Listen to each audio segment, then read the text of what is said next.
وقت تہجد خاموش آنکھوں سے بہتے آنسو اور اللہ کے سامنے بیٹھے بے بس انسان کی فریادیں کبھی ضائع نہیں ہوتی۔ اگر چاہتے ہو تمہاری سب دعائیں قبول ہو جائیں تو تہجد پڑھا کرو اور اللہ سے اپنے دل کی ہر بات کیا کرو۔ اس وقت اللہ ہمارے بہت قریب ہوتا ہے۔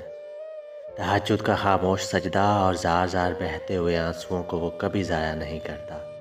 جب گزارش لاڈلی عبادت میں کی جائے تو لاڈلے کی دعا کہاں ادھوری رہ سکتی ہے۔ کائنات جو بھی کہے پھر وہ ہو کر رہتا ہے جو اس کا بندہ اس سے مانگ لیتا ہے۔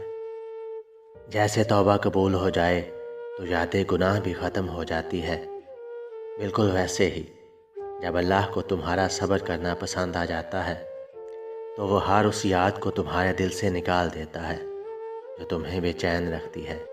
وہ دل مطمئن کرنے خوب جانتا ہے۔ تہجد کو زندگی کا حصہ بنا لو، کیونکہ جوانی کی عبادت اللہ سے محبت کے ایسے رشتے بنا دیتی ہے جو شاید سانسوں کے ٹوٹنے پر ہی ختم ہوتے ہیں۔ یہ دنیا بہت رنگین ہے اور دل بہت کمزور، اس کی رنگینی میں کھو کر اللہ کو ہی بھول جاتا ہے۔ اس لیے اللہ کو زندگی بنا لو، دنیا اپنے آپ تمہاری ہو جائے گی۔